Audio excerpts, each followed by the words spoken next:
And to talk more about that theory is author Paul Kengor himself. Paul's also a political science professor at Grove City College. Paul, it's great to talk to you.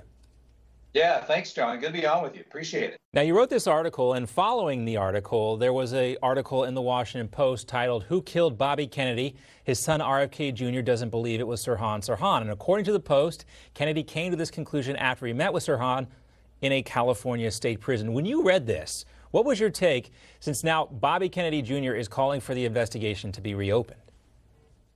Well, good question, John. I mean, from the very beginning, we've always known this. We've always known that Sirhan Sirhan was definitely there, definitely fired several shots. You know, the consensus has always been that he lodged 3 bullets into Bobby Kennedy, and one of them pierced Kennedy's brain. That's how he went down. And Sirhan was immediately tackled. In fact, he was tackled by Rosie Greer, who was the great football player, NFL player, All-Pro back in the 1960s, who was part of the wider circle of Kennedy volunteers.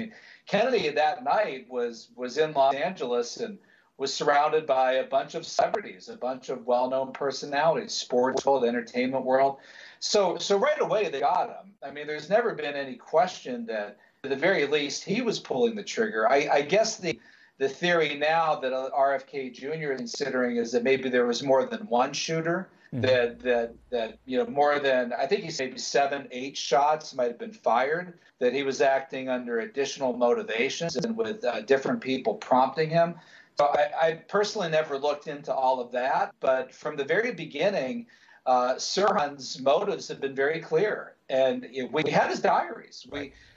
Sam Yurdi, the mayor of Los Angeles, went public with them, which actually angered a lot of people at the time on the liberal left side. Yurdi was sort of a colorful, Cold Warrior, anti-communist Democrat.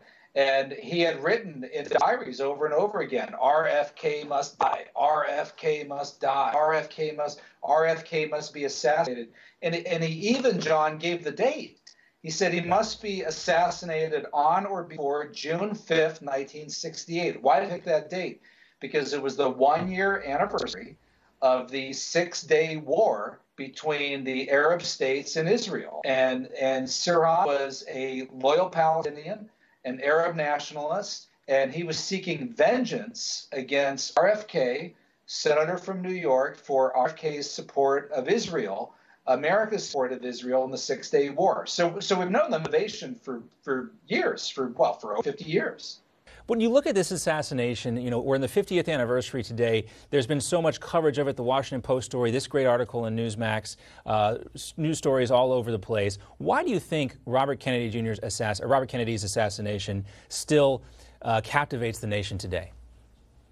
Well, he's far and away, I think, the candidate that most people are enthusiastic about. Now, not people on the Republican side, but a lot of people on the Republican side, they weren't sure who to go with. Nixon, maybe even Reagan, who was coming up at that point. Reagan would later say too early for him to run, but people were pushing Reagan to run. It was 4 years after Reagan's speech for Barry Goldwater, October 1964, time for choosing speech. Even Mitt Romney's father was one of the people considered this time, Nelson Rockefeller.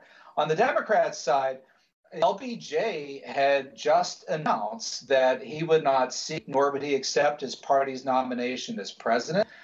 Remember, too, John, Martin Luther King Jr. has been assassinated at that point. Not that he was running for president, but you also had the McCarthy and Humphrey factions. And the one person that kind of fired people up the most, I think, on the left side, the liberal side, was Bobby Kennedy. And what really changed things, of course, was the fact that he was taken out after winning the California primary. He was on his way to getting the Democratic nomination. He very well could have been president of the United States. So the assassination of Robert F. Kennedy truly changed everything in American politics at that moment. And a reminder to pick up your copy of this month's Newsmax magazine. You can go to newsmax.com/subscribe. There are lots of great free offers there. We urge you to get this now. When Paul's story is just so worthy of the read, you can get the real story behind RFK's assassination 50 years ago today. Coming up, there's been a First Lady sighting. It's been almost a month since Melania Trump went missing from the public eye. She's back, and we'll talk about it and all the hysteria surrounding the media madness about Melania's disappearance. Stay tuned.